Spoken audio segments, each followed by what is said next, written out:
Hello, welcome back to another episode of the Employee to Boss podcast. My name is Haley Hayhurst and I am your host. I am very excited for you to listen to today's episode because it is very different than my usual pace. Today we're going to slow down and talk to Shannon MacFarlane. Shannon is a full-time photographer who started her business as a side hustle in 2009 and then went full-time in 2016. She is a memorial artist and the owner of Slobbered Lens. So she works as a photographer, storyteller, and memorial artist who honors grief and love and human-animal relationships. She started on this journey when she was told when she was pregnant that her son was incompatible with life. And luckily, he is okay today. But when he was in the NICU, she started taking photos of him and things around him. And other people saw this and wanted that for themselves, their family. And so then she decided that this was going to be what she did. She was going to take photos of families in grief in these horrible times of their life, and she was going to capture these beautiful raw moments for them.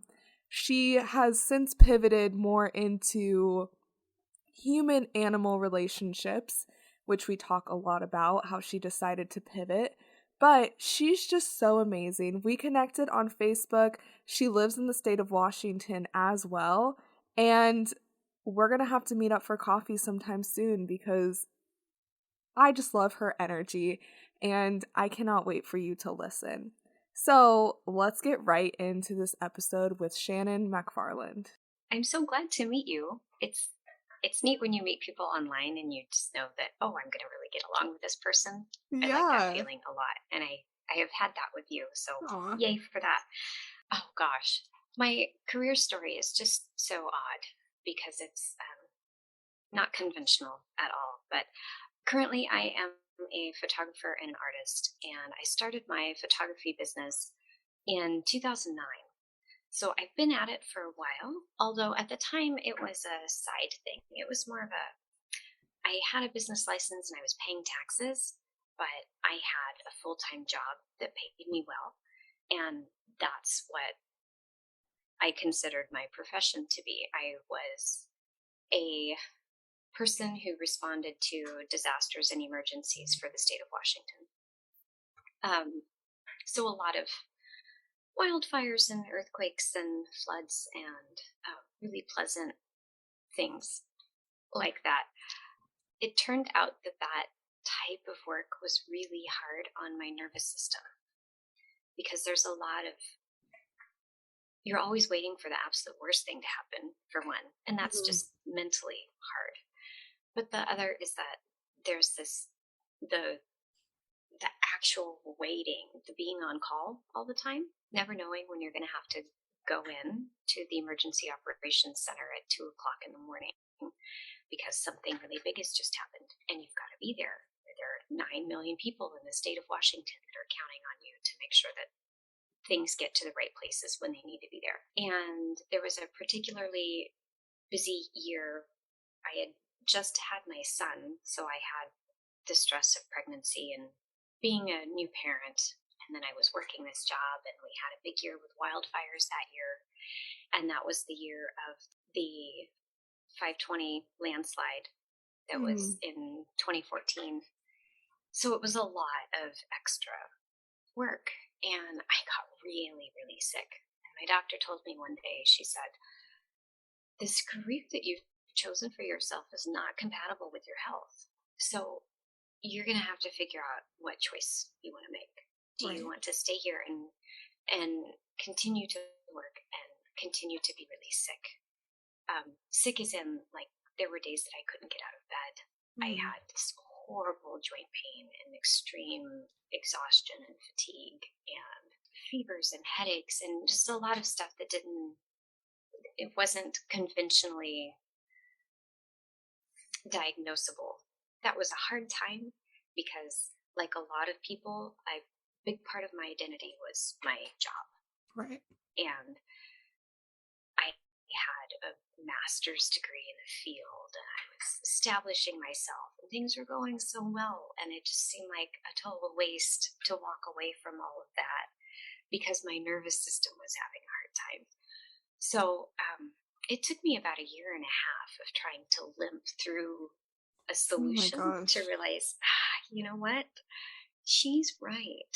I can't do this. And I am eventually going to work myself to the point where I'm not able to work at all. Mm-hmm. So I decided that I was just going to stay home for a little while and recover. And then planning to go back to work in that field or something similar. And then once I was at home and I realized how different I could feel, I thought, okay, now I really understand what my doctor was saying. And so I decided to try to take something with the side business that I had had for years and do something with it, because I wanted to contribute to the income of the household I needed to. And that's kind of how it all got started. That's, you know, a lot of people have similar stories to that where their job is literally destroying them, but Yeah. it's something that you absolutely love. Like, otherwise you wouldn't have chose it in the first place. And so stepping away from it is something that takes a lot of courage. But, you know, just like you just said, you had some sort of side hustle set up, so you just decided to go all into it. Was that already, like, at what point in your life did you set up the side hustle that we're going to talk so much about? That was in 2009 was when I started it. And when I decided to stay home and consider other alternatives, that was 2016. So there was a long time that I was running this artsy photography side business just as it was a fun distraction. Mm-hmm. And because of that, I had built up a lot of pretty terrible habits when it comes to business, not being fully responsible with my bookkeeping and Mm-hmm. not really paying attention a lot to profit because I wasn't interested in profit. I just wanted to do it for fun, all of that kind of stuff. And so I think in a lot of ways it might have been easier for me if I had just started over because there was a lot of mess that I had to clean up. And the realization that, oh, okay, this thing that has been a convenient distraction for me and a hobby up until now needs to become something else, and it needs to happen quickly. So what am I doing? Yeah, a convenient distraction. That's what a lot of people start their side hustles for, especially if they have like a boring job or an Mm-hmm. intense job like you had, just like a fun outlet. And so, you know, side hustles don't always have to be monetized. Sometimes they can be just like you were saying, just doing it for fun, not caring about the Yeah. bookkeeping, not caring about, you know, how much profit you're making. It's just a fun outlet. But there is a point where you may want to pivot and go full into it. And then Yeah. you're like, oh my gosh, why did I not just hire a bookkeeper from the beginning? Yeah. And I was doing the legal stuff that I needed to Mhm. do. I was careful about that, thank goodness. But the I had not imposed order because I think that was part of the fun distraction, was that Right. there wasn't, I can do this and I'm the No boss, so I rules. can do it the way that Yeah, I want, right? There's nobody telling me that I have to do it a certain way.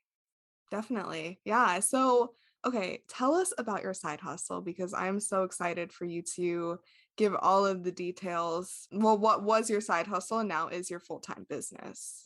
Okay, so when I started way back, I was just a garden variety photographer. I was the kind of photographer that said, oh, well, I specialize in families and babies and pets and children and weddings, which really means that I didn't have any specialty Mm-hmm. at all, that I wanted to be generalist and I wanted to be whatever it was that people wanted me to be, which sucked. And I did enjoy photographing all kinds of things, but I was so disconnected from what really was fulfilling for me because I was so delighted when anybody said, we'd like to hire you for something.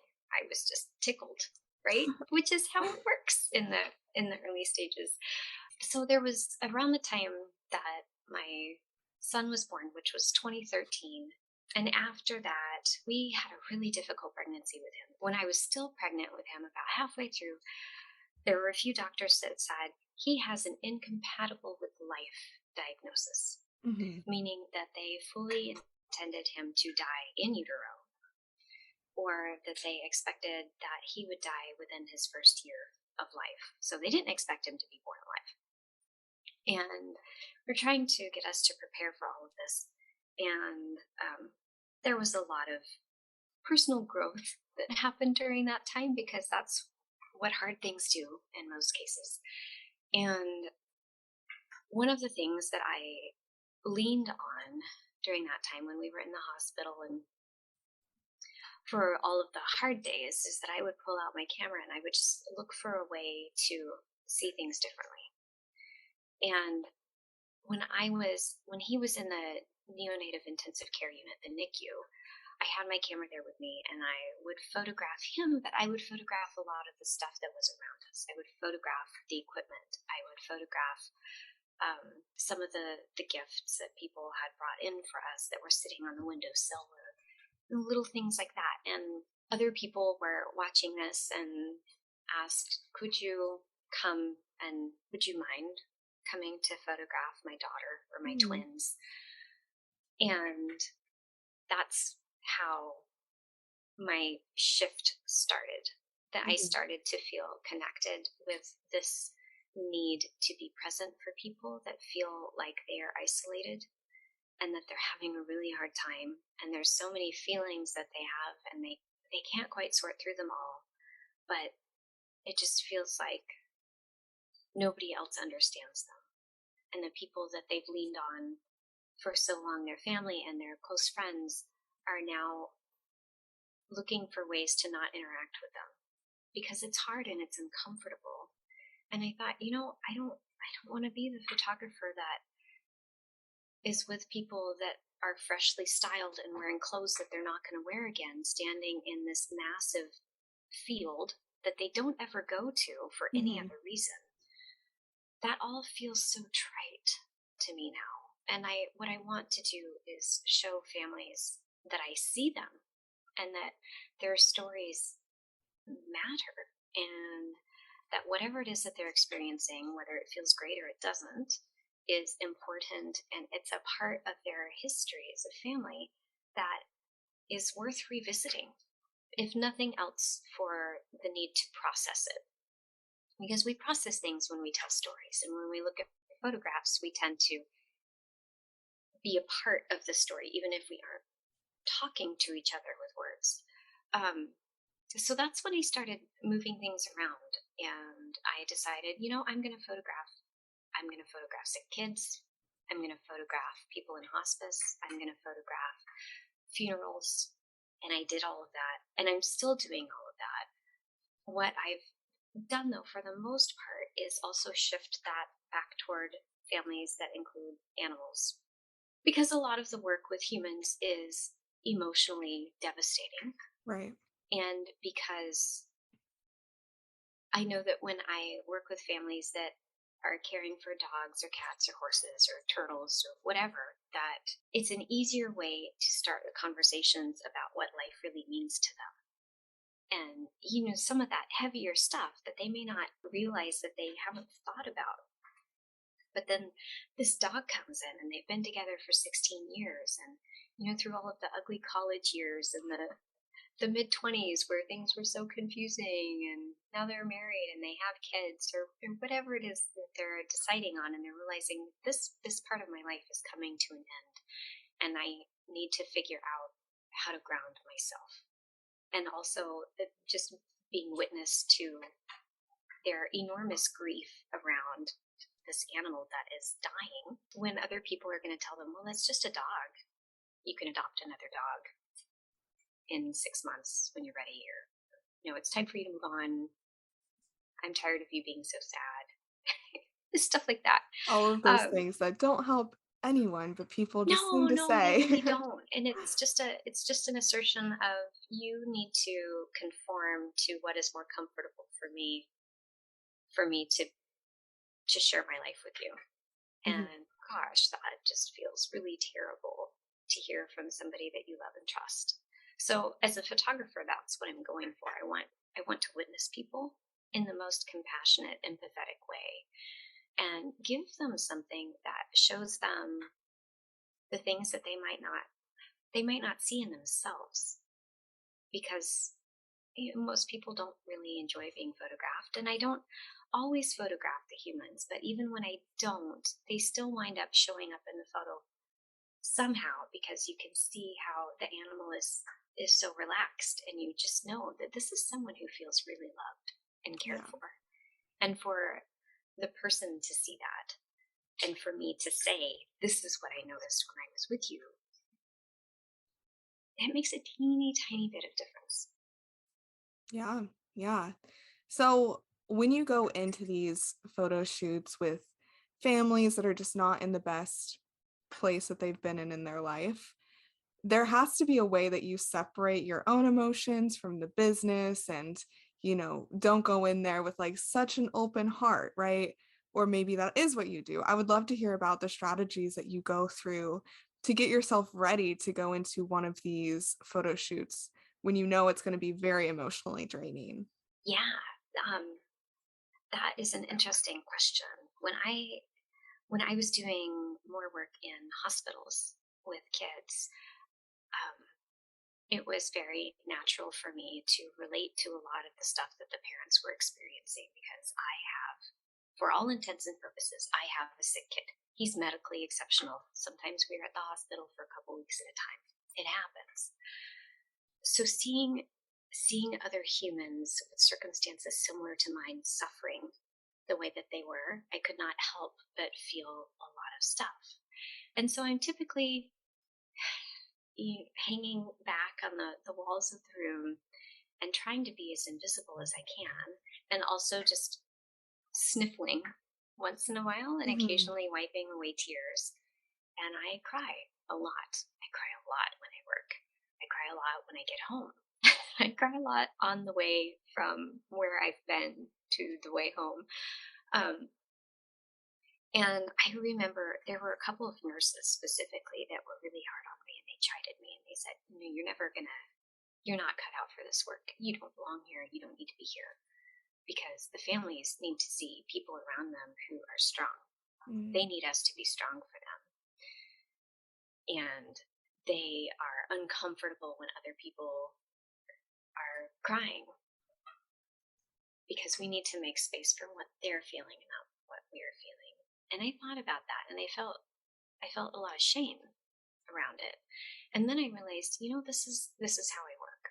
And by me having my own emotional moment, I'm not taking anything away from them. I'm not crying in such a way that says, look at me, tend to me. I need emotional tenderness and responsiveness right now. I'm continuing to work. Right. I am allowing what I'm experiencing to be a part of my experience, and I'm bringing all of my own experiences to this, because I can't separate myself emotionally from this work. And the day that I do is the day that I should stop doing it, because it requires emotion. And for me to come in with a very clinical approach and to think that by cleaving off what I feel and keeping it boxed up and out of sight is going to be helpful, I'm I'm really cutting myself off from doing my best work. And I think that after years of being a really champion level stuffer of emotions, I mean, I was top notch. I was really good at it. I didn't deal with anything. I just shoved it somewhere and I moved on. Mhm. And that stuff came back in a big way when I wasn't expecting it and when I wasn't prepared for it. And it just came and sat on my face and said, "You will acknowledge me." I would say, "Oh my gosh, yes, yes, yes." You're like, if I have to. That's so funny. Yeah, and I've learned that it's so much easier for me to to let that stuff have the space that it needs when it arrives. And there are occasions where I have to say, okay, I need to do this thing. And I know that if I am in this state, that this particular thing is going to be more complicated or harder. So I'm going to set all of this stuff aside and I'm going to finish this thing. And then I will come back to these feelings and I will look into them and give them space and allow them to move around. And then we'll be good. Typically, before I work with somebody, I say to them, I disclose, hey, I'm a crier. I'm going to show up. I'm going to get emotional. When you're telling me stories, I am going to cry. You're going to hear me sniffling in the room somewhere. If you are uncomfortable with that, I understand. Mm-hmm. And I want to respect what feels right for you because this is your experience, not mine. On the other hand, if you are uncomfortable with this, then I'm probably not the person that you want here. And what people usually tell me is that whether they're dealing with veterinarians or doctors and nurses, that it's refreshing. Mm-hmm. Definitely. So one thing we touched on earlier was how you started getting the clients that you work with just through sharing your own photos and experiences. And so I'm really interested how you've, built this business around something that not a lot of people know they need or not a lot of people know even exists. My cousin's baby was just in the hospital, and I think like something like this would have been amazing for her. Her baby is fine, but I think like she would have never even known that a service like yours ever existed. So how did you kind of start building that, letting people know? And I'm sure referrals were a big, big part of that. Yeah, referrals are always been at the heart of things. When I'm in a hospital, I have this big, I'm a photography geek, so I have a lot of stuff, right? And in the hospital, I don't want to be rolling around with my bag, so I carry everything on my person. I have this tactical photography vest type thing, which looks very badass, if I may say so. And I've got cameras strapped to me. And so people see me in the hallways and they know, one, I'm a photographer, Right. but also because I'm on the surgery floor or the infusion floor or something like that, that I'm not there for happy family portraits. Mm-hmm. And so they're kind of putting things together and then they start asking questions. So I was getting questions from the nurses because somebody in the room down the hall would see me come in and sign in and do all my sanitation protocol and want to know what's going on. What is she doing here? What's that all about? How can I do that? So I have this really great network of people like nurses and social workers and grief counselors and veterinarians and hospice workers that know of me and refer people to me, which is right now the only way that I accept clients because this work is so incredibly sensitive and the match between the family and me is really important. I want to make it needs to feel more like family than like a business transaction. So it's hard for me to work with people that see my website or something like that and say, oh yeah, I want to sign up for this. I tried that. And I would get people calling me or sending me messages that were just really not people that I wanted to do this with. Yeah. There was a lot of, there are some families where this is very controversial because somebody loudly and exclaims, this is inappropriate. Why are you here? Why are you doing this? And that's a lot to manage for me, and it's a lot to manage for the family because we're just bringing in this whole other level of difficulty that doesn't need to be there. So having things go through referral has been really helpful, and building that network has taken a long time, and it still has lots of room to grow. We all have lots of room to grow, but it's made things so much easier because now I can trust my referral partners to recommend me to people that they're pretty sure are going to be a good fit.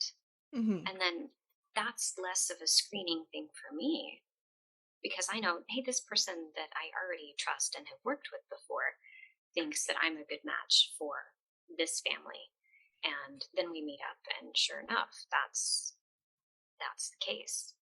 Right. And it's a really, that's something that I've just completely removed from my processes, because my referral partners do all of that work for me, which is, oh my gosh, I feel so lucky on one hand, but then I look back and I realize, oh, I worked really hard to make that possible. So I'm glad that it's working the way that it is. Absolutely. I mean, referrals are so amazing in business just because it's one of those things where they can vouch for you, you can vouch for them, and like it's just this back and forth trust that is so different than a new client coming in and talking to you. And I'm sure, just like Yeah. you were saying, not all of them are a fit. So if you can eliminate having to even, be like, no, actually, I can't work with you, or actually, like, I don't think this is a good fit, especially in your field, because it's so personal, right? For me, Yeah. if I don't want to work with a podcast, I can just say, oh, I actually don't know if I'm the best fit for you. Here's someone else who can help you. But for you, it's like very like heart-wrenching, almost like trying to say no to these people Yeah. who are in maybe the worst part of their whole life. And so, you know, in business, sometimes we have to do those things that just feel right to us rather than the conventional practices. And just like you were saying in the beginning, you left your job that you loved because it wasn't good for your health. And then you went full time into this, and you've made so many changes and pivots, and made it to where you really are loving what you're doing on a referral basis. But there had to be some times where the best practice was what you felt rather than what was actually like typical in the photography industry. How did you address going through those things or think about it? What was your mindset? My mindset was stress eating, panic, feeling like I was never going to make it work, and that what I was doing was ridiculous. I mean, honestly, that's what it was like, because this isn't, there aren't established practices for this kind of work. And it's, even on the photography side with the technical stuff, most of what I'm doing is in very low light conditions. Mm-hmm. I am photographing people that have some challenging facial expressions. There's a lot of delicacy in, I don't photograph people that are ugly crying, but I also want to honor the emotion that's there. So I want people to look, when they see the photographs, I want them to feel like themselves, and I want them to be connected with that moment, with whatever is happening. But also honor their privacy and give them space. So it's a really weird, it's very different from something like a wedding or a birthday or graduation or just family photographs. And then there's the back office kinds of things where you're coming up with policies and things like that for navigating all of this stuff and pricing. And I started out by trying to apply the things that other people were doing just as different types of photographers. And it was miserable. It was honestly miserable. I did courses and workshops, and I had mentoring and coaches, and I read all kinds of books, and I finally got to the point where I realized, none of this feels right. None of this feels appropriate for what it is that I'm doing, and I don't like it. Mm-hmm. So I'm going to stop doing this stuff, and I'm going to start doing things that make more sense to me. And it was years of going through that. I hear a lot of mindset people that talk about how, well, you just change the way that you're thinking, but maybe that kind of encouragement works for other people. It does not work for me. And it was just a long process of realizing these are all the things that I've tried. that have not been helpful. And if nothing else, I can look at this and say that the solutions that other people have are not my solutions.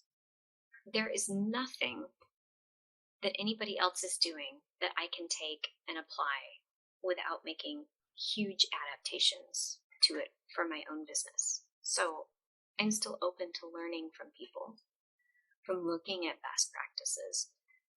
I'm also very selective about what I choose. And now I'm doing things just when I make a change, I do just one little thing at a time so that I can be more scientific about it and see, is this making a difference or isn't it? Yeah, And how does it definitely. feel? Because if I change just one thing, then I know that if there's any sort of change in the result, in the process, and how I feel and how the families I serve feel, then that's due to that one little thing. But if I'm implementing this whole new program and I'm trying to overhaul the system, then I don't really know what's responsible for what. So it's been a really difficult time, and I still have lots of days where I think, this is ridiculous. I can't make this work. Well, I think all entrepreneurs have that doubt in their mind, Yeah. but it's just like keeping working towards the big goal. And Mm-hmm. what you just said reminded me of like an elimination diet where you're trying to figure out what you're allergic to or what you can eat. But instead, it's the other way around. Like, if I add this to my business, does it work? Do I like it? Yeah. And so, a lot of new entrepreneurs listen to this, or a lot of entrepreneurs, people in their 9 to 5 who want to become entrepreneurs. And I think the biggest thing people can take away from that part of this conversation is it doesn't have to be a complete transformation overnight. It Yeah. could be you stop photographing families and just start photographing kids and pets. And it could be like simple things. You can still be a photographer for all except one like industry or whatever, and then Mm-hmm. just start taking those out until you get to where you want to be. And just like you were saying, nothing that you were doing of courses, workshops, they really resonated with you. And that's why I love doing this podcast, because I'm talking to people from so many different industries. And there's so many things I've learned from people who are not in the podcasting industry or even the social media industry.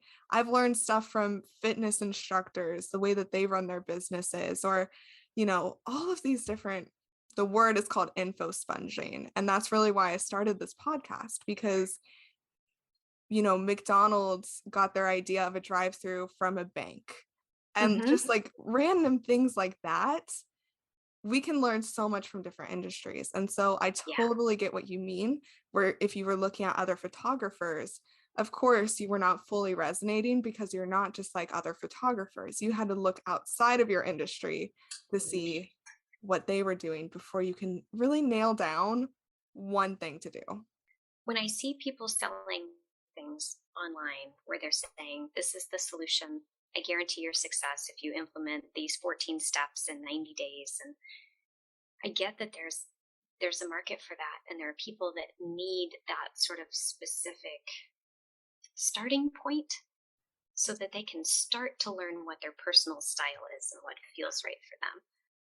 But those can't work for everybody. No matter what the promises are, they cannot work for everyone, because we have our own individual personalities, we have our business personalities, we have our different skill sets, and you just can't say that this works for everybody and mash all of that stuff into one place. So I think that's really, in the early stages of building a business, even in the intermediate stages, it's so easy to get swayed by that stuff and to kind of lose who you are in all of that, because you start adopting all of these things that other people are doing and thinking, okay, well, this is going to be what turns everything around for me. And I want to celebrate the people that works for. Honestly, I wish it had been that easy for me. But it wasn't. And I think it's nice to have conversations like this where we can be realistic and honest about what really it is like to build something when what's out there just doesn't seem to be helping. and you have to create it yourself. And that's why we get into business, right? Because we want to do things our way, because we have this drive to have autonomy, and that's exciting. I agree full-heartedly. That's the big thing, right? You started your business because you didn't want to follow a boss anymore. You didn't want to work for someone else's dream. You want to work for your dream. And of course, hiring coaches or mentors, that can get you there if you're just completely, you need someone to help you get to where you want to be. Because business isn't just like this overnight thing that everyone understands. It can be really confusing. I've hired numerous coaches in the past off of very specific issues that I was having, like a money coach, someone to help me with my courses, mindset, all of those things, because it didn't make any sense to me. And rather than doing all that research, I was like, I value my time. Let me just hire someone for the time being and see where this takes me. And every time I've invested, I've been able to get ahead of where I was before. Well, I've absolutely loved everything about this conversation, your story, how unique your business is, and just like the backstory of how you got started. So where can people find you? Where can people connect with you? And, if this is something that they're interested in, I know that you are referral only, but if they're in the state of Washington or just want some more information about working with someone like you, how can they connect with you? If you are looking for a website, my website is slobberedlens.com. And that's exactly how it sounds, like big masses of drool on a lens. You can find me on Facebook at the same place. I'm not on Instagram or anything else because I just can't be bothered with doing more than one form of social media.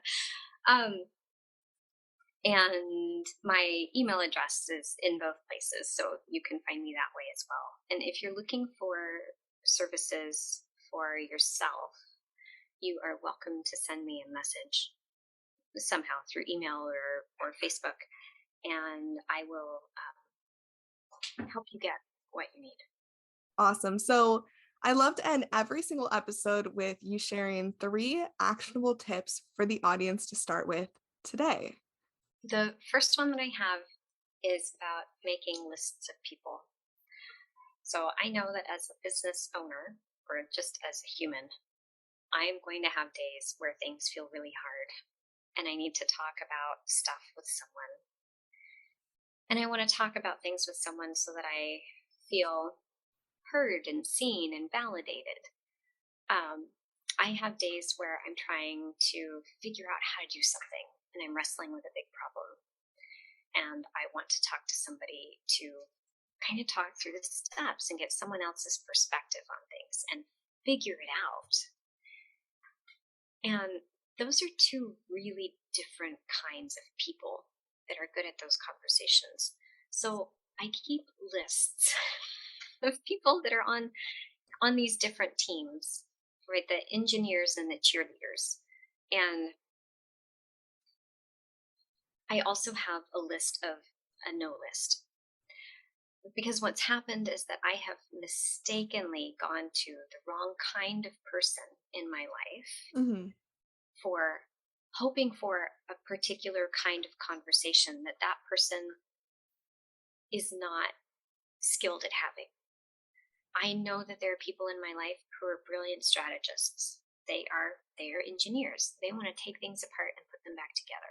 I can come to them with something that's hard for me and say, this is what I'm experiencing right now. This is what I've tried. This is where I'd like to be. Can I talk through this with you? And oh my goodness, they light up.